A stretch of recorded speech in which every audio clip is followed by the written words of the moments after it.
Bonjour à tous, au programme aujourd'hui on va aller voir Goldman Sachs. Goldman Sachs qui nous donne des signaux assez haussiers comme beaucoup de grosses capitalisations américaines en ce moment. Donc on ira l'analyser du coup en hebdomadaire et en journalier. Et puis comme d'habitude en fin de vidéo on ira voir le Nasdaq et le SP500 pour les marchés américains ainsi que le CAC 40 pour le marché français. On commence avec Goldman Sachs du coup que je mets, alors je vais commencer à la mettre en mensuel et en grand écran.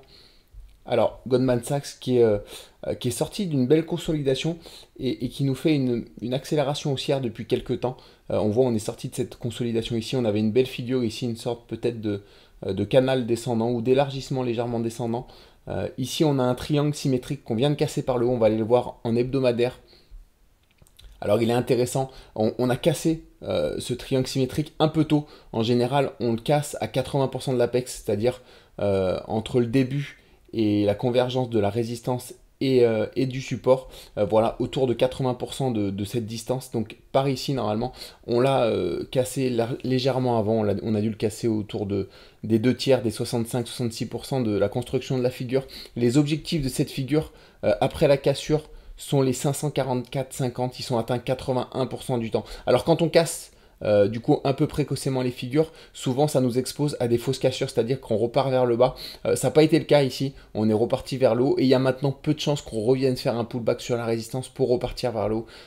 Donc les objectifs à privilégier sont vraiment ceux-là, les 544,50 qui sont atteints 4 fois sur 5. On va voir en plus qu'ici on est en train de faire quelque chose d'assez intéressant. On voit qu'on a une belle poussée, on a une petite correction qui ressemble voilà, à une sorte de drapeau. On va mieux le voir en journalier. Voilà, alors on a une belle poussée ici. On a une belle poussée, une belle consolidation ici. Cette consolidation, c'est un élargissement descendant. C'est une figure que j'apprécie beaucoup. Et on a fait une rotation partielle. On vient de casser la résistance à 2 reprises. Une première cassure et une cassure confirmée de cette résistance. Les objectifs premiers de cette cassure de figure sont les 490,60. On a également des objectifs légèrement supérieurs, qui sont même beaucoup supérieurs, qui sont les 568,50, qui sont atteints 62%, qui sont dans le cas d'un drapeau. Ici, si on considère cette figure comme un drapeau, comme on peut le voir en hebdomadaire, voilà, si on considère cette poussée violente et cette figure comme un drapeau seulement de continuation haussière, on a des objectifs qui sont l'équivalent de la dernière consolidation supérieure en termes de temps à celle-ci, donc à peu près ici. Alors pour vous les calculer grossièrement, je vais vous le faire, je vais vous le schématiser. On a ces objectifs ici, cette distance ici qu'on reporte à la cassure, donc ici, et qui nous mène en daily, du coup on l'a vu, au 568,50. Ces objectifs de drapeau sont atteints, 62% de chance et ils convergent. Voilà, ils convergent plutôt avec les objectifs du triangle symétrique de sommet qu'on vient de voir avant en hebdomadaire, qui sont les 544,50 et qui sont atteints 81% du temps. Voilà, pour rappel. Donc on a vraiment une zone ici entre les 540 et les 570 sur lesquels on a de bonnes chances de revenir sur Goldman Sachs. En tout cas, ici, il nous fait vraiment une belle figure de continuation haussière avec des volumes qui sont intéressants. On attend des volumes après la cassure. Voilà, on va voir comment ça va réagir, mais c'est vraiment, voilà, si on confirme en tout cas cette cassure et si on confirme la cassure des plus hauts historiques, on aura de bonnes chances de repartir vraiment sur une jambe haussière sur Goldman Sachs. Donc voilà, plutôt positif sur Goldman Sachs. En ce moment, il y a vraiment beaucoup d'actions américaines qui font des belles performances, notamment les grosses capitalisations, parce que les petites capitalisations ont un peu plus de mal. Mais voilà, on va suivre en tout cas ces prochains jours différentes grosses capitalisations américaines. Désolé, je galère un petit peu ce soir. Grosses capitalisations américaines qui sont susceptibles de faire des belles performances dans les prochaines semaines. On va passer du coup au SP500. Alors le SP500 qui a fait une belle séance aujourd'hui, une séance haussière. On a toujours cette consolidation ici latérale. Si on casse les plus hauts historiques, je pense qu'on repartira sur une jambe haussière qui nous mènera probablement sur les 562,60 qui sont les objectifs de la figure hebdomadaire et qui correspondent voilà, à la cassure de cette résistance, en tout cas des 453,20.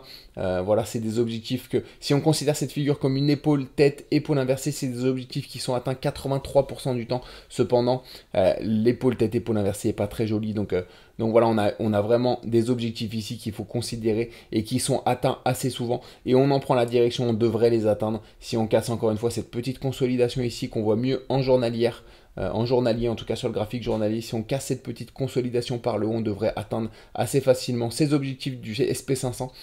Et du coup, le Nasdaq est très haussier également. C'est le Nasdaq en ce moment qu'on surveille parce que on a de beaux repères sur le Nasdaq. Je m'attendais à un pullback, à un throwback ici avant de repartir vers le haut. On semble recasser les plus hauts historiques sur la séance d'aujourd'hui. Donc peut-être qu'on ne reviendra pas sur cette zone-là, on y reviendra peut-être un petit peu plus tard, mais en tout cas, les chances de faire ce throwback du coup s'éloignent un petit peu et on prend petit à petit la direction des objectifs de cet élargissement avec cette zone de résistance ici et cette zone de support ici. Les objectifs de cette figure sont atteints 75% du temps, ce sont les 515,20. Donc on en prend, si on casse en tout cas, franchement, cette zone de résistance, cette zone des 486,4 demain, on aura du coup de bonnes chances d'atteindre assez rapidement les objectifs haussiers du Nasdaq. En tout cas, on repartira sur une belle jambe haussière. Voilà pour le marché américain. On va passer sur le CAC 40. Le CAC 40 que je vais passer également en journalier et en grand écran. Alors le CAC 40 qui est très très volatile en ce moment, on voit qu'on est revenu hier sur la résistance, on revient sur le support ici, on est toujours dans cette zone de flottement. J'attends en tout cas qu'on reste dans cette zone jusqu'à le tour final des législatives du coup, avant de sortir soit par le haut, soit par le bas. Encore une fois, ce que je privilégie, c'est plutôt une sortie par le haut.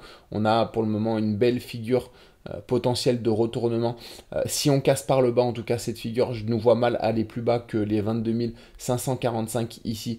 Ce sont les objectifs secondaires de cette figure, de cet élargissement ascendant à angle droit, qui sont atteints seulement 43% du temps, et on a un gap également qui pourrait être comblé avant de repartir vers le haut. Je nous vois mal aller beaucoup plus bas que cette zone-là, en tout cas à moyen terme. Ici, je m'attends, comme je vous le disais, à un rebond si jamais on passe cette zone ici de résistance qui est à cet endroit-là, les 23 960. On est sur le CAC 40 avec les dividendes réinvestis ici, le PX1GR. Si jamais on casse cette zone de résistance, on repartira probablement sur une nouvelle jambe haussière et sur la cassure des plus hauts historiques. D'après moi, on aura une reprise en tout cas du marché haussier sur le CAC 40. C'est ce que j'attends. En tout cas, c'est le scénario que je privilégie ici parce qu'on a fait une belle baisse. On est en train de faire potentiellement une figure de retournement. Donc vraiment, je m'attends à un nouveau départ haussier. Et encore une fois, si ça ne se passait pas, si on n'avait pas un nouveau départ haussier, la zone que je privilégie de rebond, c'est celle-ci. Elle est juste un petit peu plus bas.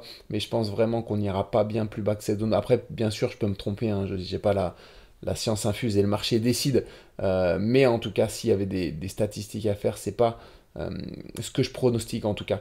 Voilà, ce que je privilégie, c'est une cassure, c'est un nouveau départ. Après les élections, en tout cas, après les résultats finaux des élections, je privilégie un nouveau départ vers le haut sur le CAC 40. On va passer sur la map. Une map plutôt mitigée sur le CAC 40 aujourd'hui, avec Renault qui fait 1,5%, Renault qui nous fait une belle figure de continuation haussière. Il faudrait que j'aille l'analyser ces prochains jours. Engie qui fait plus 1% avec Carrefour également. Au niveau des pertes, on a Michelin qui perd 3%, mais je le trouve assez aussi. Il pourrait nous faire également une figure de continuation haussière. Il est en train de nous préparer ça. Il faudrait que j'aille l'analyser. J'attends un rebond en tout cas pour voir une future figure de continuation haussière se former sur Michelin. À voir comment il réagit ces prochains jours. On a L'Oréal qui perd 1,5%. On a Crédit Agricole qui perd également 1%. Concernant les marchés américains, la map est également plutôt dans le vert parce qu'on a fait une séance très haussière. On a Tesla qui fait plus 10%. C'est une performance énorme. Elle est en train de redécoller assez fortement depuis quelques temps. C'est Nico, Nico qui cherche des vidéos sur les cryptos qu'il a pris tout en bas. Félicitations à lui, il a été très très bon. Et il vous fera peut-être une mise à jour, Nico, sur Tesla si le cœur, si ça lui tente en tout cas. Visa, plus 2%. JP Morgan plus 1,5%, Apple plus 1,5%, de Mastercard également plus 1,5%. Au niveau des pertes, on a MicroStrategy qui perd 3,5%, Coinbase 2,5%, c'est les actions qui sont beaucoup liées à la crypto-monnaie avec Robinhood moins 1,5%, Nvidia qui perd également un peu plus de moins 1%, de 1%. Voilà, mais une main plutôt dans le vert aujourd'hui sur les marchés américains. C'est tout pour moi aujourd'hui. On se retrouve très probablement du coup demain pour le bilan de la journée du jour de demain. Je vous souhaite une excellente soirée. À très vite.